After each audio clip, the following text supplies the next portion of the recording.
That this bill be now read a second time, and I call the member for Higgins. Thank you, Mr Deputy Speaker. Mr Deputy Speaker, as a medical researcher, I have long understood the importance and utility of public health data collection. Throughout the COVID-19 pandemic, Australians and many in this place have also become keenly aware of the importance of public health data. Nowhere is this more true than in my home state of Victoria.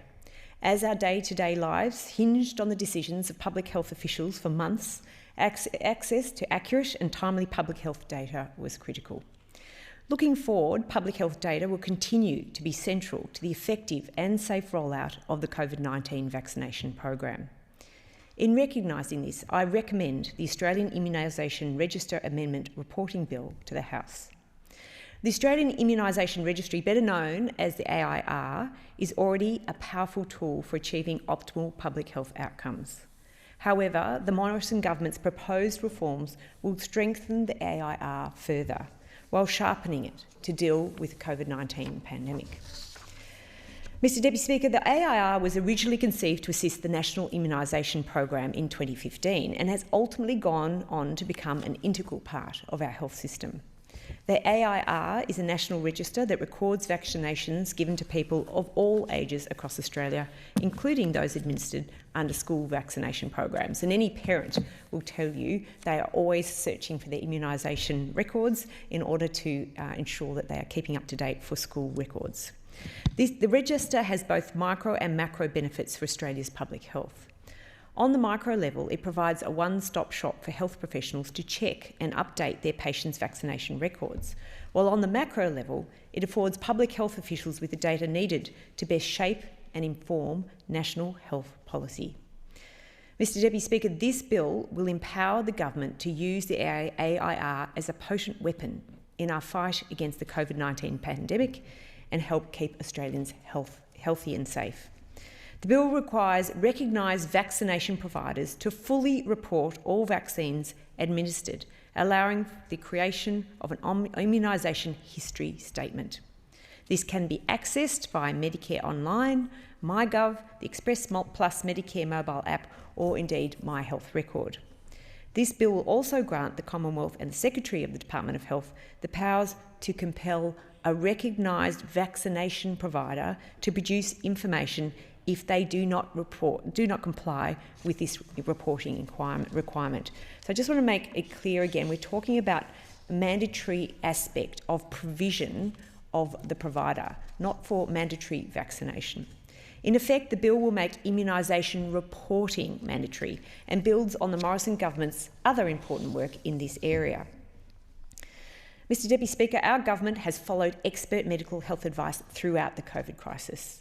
We are in a solid position to roll out the vaccine with no need for emergency approvals, as has occurred internationally, because we have followed the proven expert health advice all the way. After an extraordinary flourishing of scientific and technological outcomes that have occurred in the last year, we now are at a vital point to ensure Australians embrace this progress with enthusiasm. I call on all Australians to continue to follow medical expert advice from the government. Let me be very clear. The only advice I back and support is the proven expert evidence-based advice. The only advice the government supports and backs is the proven expert evidence-based advice. We, the government, do not take advice from mavericks or solo operators who are pushing unproven advice, even if they are a Member of Parliament. We are only listening to expert medical advice because we have many expert panels and expert institutions that are providing this.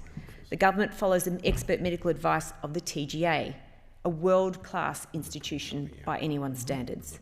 It also follows the advice of the Australian Technical Advisory Group on Immunisations and the Science and Industry Technical Advisory Group on matters related to the COVID-19 vaccines. Staged rollout of the COVID-19 vaccine is expected to commence in mid to late February this year. That is a number of weeks away. And it is an incredible period of flourishing of scientific and technological advance, and something that we as all Australians should feel very proud of. Now is not the time to discuss or talk about unproven medical treatments. It's time to encourage vaccination for all in Australia, including members of parliaments, and we need to include and support this as we go forward. If anyone wants to access medical information, I recommend authorised websites from the government, and if they want to access information via Facebook, I suggest they follow the Australian Government Department of Health for their information. Mr Deputy Speaker, Australia already has one of the highest rates of vaccination and vaccination reporting in the world. According to the most recent figures, 95% of Australian children aged 5 years and over 97% of Aboriginal and Torres Strait Islander children aged 5 years were fully vaccinated. This is something worth noting, Mr Deputy Speaker, because in fact more than 95% of aged 5 children in Australia being vaccinated is quite extraordinary, and it is the highest in our history of this country, and is something I know the Department of Health has been working very diligently to achieve. Even more impressive is that the Indigenous rates of vaccination are indeed higher than the overall rates, and this is something to be congratulated and lauded as we try to protect our most vulnerable children. Judging by these figures, Australian families clearly listen to the science, as we all should, when it comes to immunisation and keeping one another healthy and safe. It is a collective responsibility. However, there are a number of vaccines which we know are under and potentially unreliably reported to the AIR, particularly in relation to adolescent and adult vaccinations, and hence the requirements for this bill. For example, the vaccinations against herpes zoster and pneumococcal only have about a 40% reporting rate, while seasonal flu vaccinations generally see only a 50% reporting rate. This is simply not good enough. If providers are providing a vaccine, they should be required to report on the provision of that vaccine. The current shortfalls of the voluntary reporting regime could put Australians at risk, as knowledge of full vaccination history may prove vital in an emergency when treating and managing an individual's health and well-being. It's also important for our data with regards to the health of our public health community. This bill will therefore ensure that patients and their doctors have access to reliable, streamlined and comprehensive information on their immunisation history. It's about empowering individuals, but also about the safety of the community. Not only will this will be a vital tool in the rollout of the COVID-19 vaccine, it will have lasting benefits that enhance Australia's ability to combat the flu season and other diseases in years to come. Unfortunately, we know we haven't seen the back of pandemics. We know this is likely to be a new normal for the world. Mr Deputy Speaker, this bill is an important part of the Morrison government's broader COVID vaccine and treatment strategy. It will provide a legislative framework for a comprehensive monitoring and surveillance plan so that any vaccine provided to Australians will be tracked to ensure ongoing safety. And that is a commitment our government makes to the Australian community. That is, we will continue to monitor safety. From the outset of the pandemic, the Morrison government has viewed the rapid discovery, production and administering of a COVID-19 vaccine as a paramount priority. But we will not let safety take a back seat in this country, and that is very, very important to the delivery of an outcome with regards to COVID in this country. Indeed, it was just over a year ago that Australian scientists were the first to grow the COVID virus outside of China.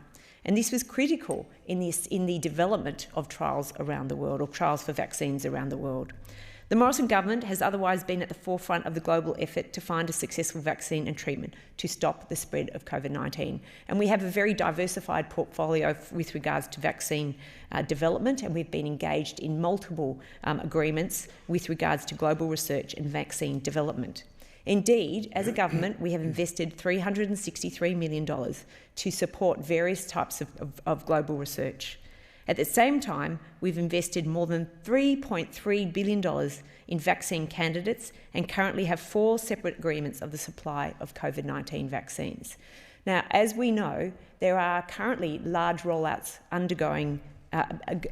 taking place internationally, and it's very important that we continue to monitor post-market outcomes to ensure that we're monitoring for safety as these vaccines roll out around the world. It's not yet known fully the effect that the COVID vaccines have on prevention of transmission, and we wait this data with bated breath. We've also put almost $2 billion towards the mammoth COVID-19 vaccine rollout to help hospitals, GPs and pharmacies administer the vaccine in coming months.